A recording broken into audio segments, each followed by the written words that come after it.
Hey everyone, welcome back.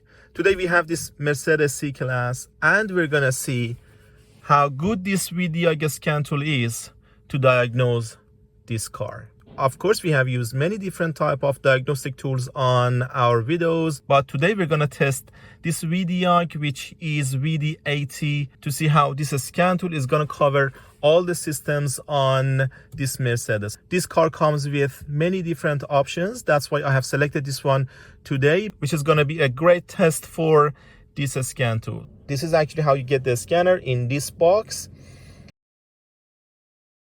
This is the VCI itself that can communicate with your scan tool with Bluetooth. And this is the scan tool itself, which comes with a nice touch screen tablet. So we're gonna go on the car to test it.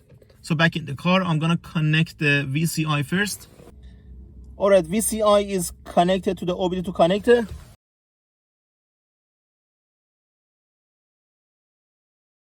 So right here on the main page, we have the auto scan that we can select the car automatically. We have the manual scan. Special functions are here as well. So if you go for the special functions, so right here on special functions, you have a list of special functions that you can select from for the repair that you are working on for different systems, like for oil reset, for electronic parking brake, electronic power steering, injector coding, throttle adaptation, ABS bleeding, and so on. I'm gonna try this scanner later on some other cars to try the special functions too, but today I'm just trying to test the scanner on this car to see how it performs. On the auto scan,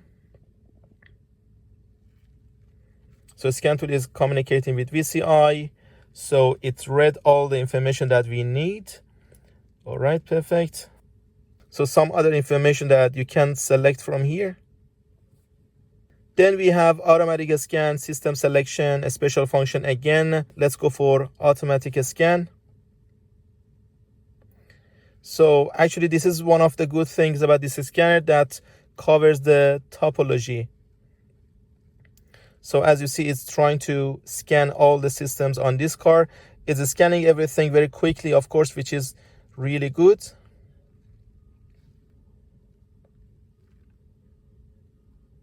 So we have already found 2 fault codes. As you see, these options, they are actually the fault codes that we found.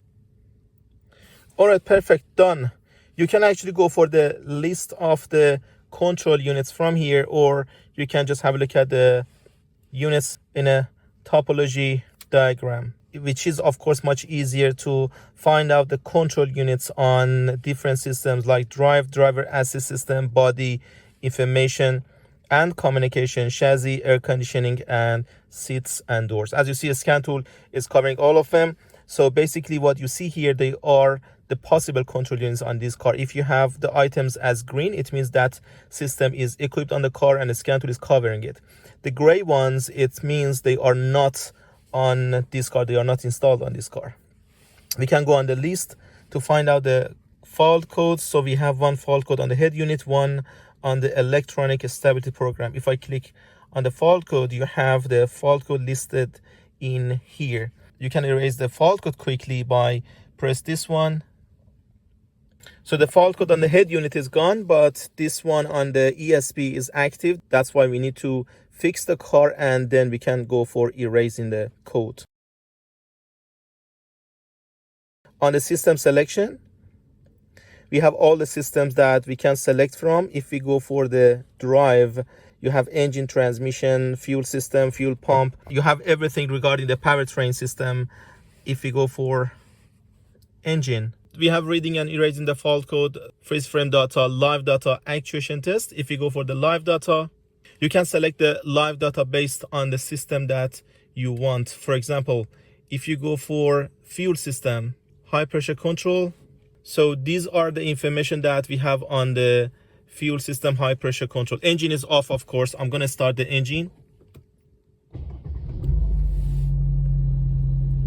We have the engine speed, fuel temperature, rail pressure sensor, and other information related to the fuel system. If you select the live data like engine, fuel temperature, rail pressure, and if you press on record, you can record the information that you are after. So we are recording right now. You can click on the chart as well to have a graph mode. As you see, we have the engine speed, fuel temperature, and rail pressure here in the graph mode. If I increase the engine RPM, as you see, I'm gonna get this kind of graph.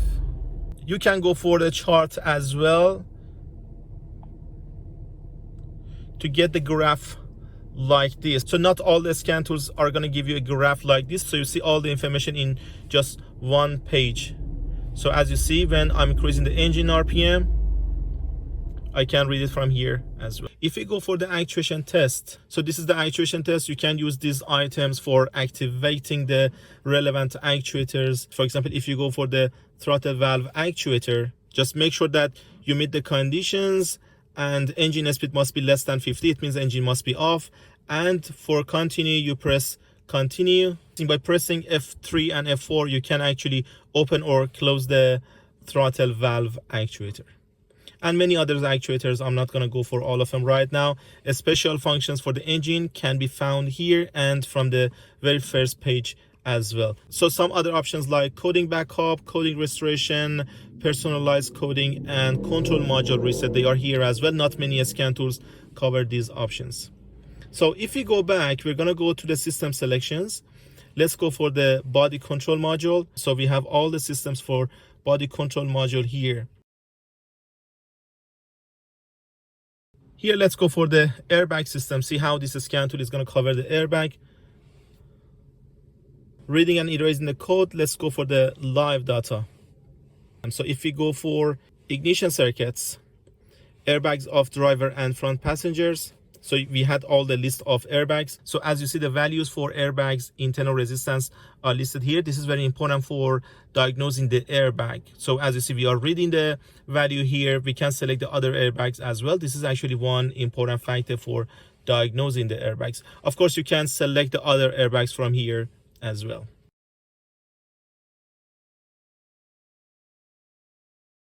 Let's go for the seat and doors. See how this scan tool is going to cover the seat and doors. So electronic seat adjustment on the driver's side. This is exactly where I'm sitting at. On this page, if you go for the actuation test, we have the driver's seat adjustment. So we can actually adjust the driver's seat to go forward and backward. So I'm gonna press the F3. So as you see, driver's seat moved forward just a little because of the safety, because if it goes all the way forward, if someone is sitting right here, it's going to be dangerous. I press it once more. All right. And if we press F4, it's going to go backward. And one more. You can go for testing the other features of the seat and steering column as well. Let's go for the steering column.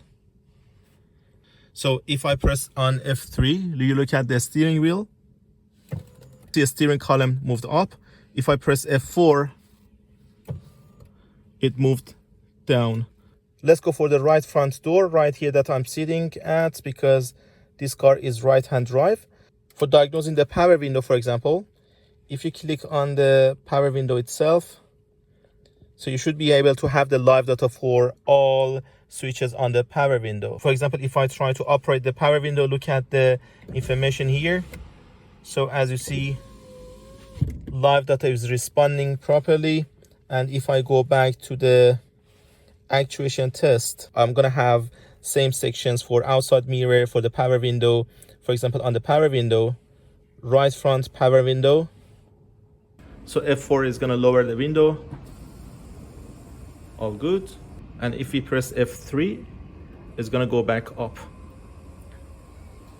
Alright guys, thank you very much for watching. I hope you enjoyed the video. This was a review from Vdiag VD80 scan tool.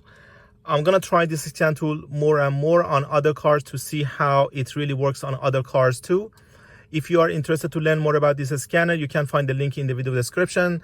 And if you want us to review and test other devices, please don't forget to write it in the comment. Thank you very much for watching. I hope you enjoyed the video.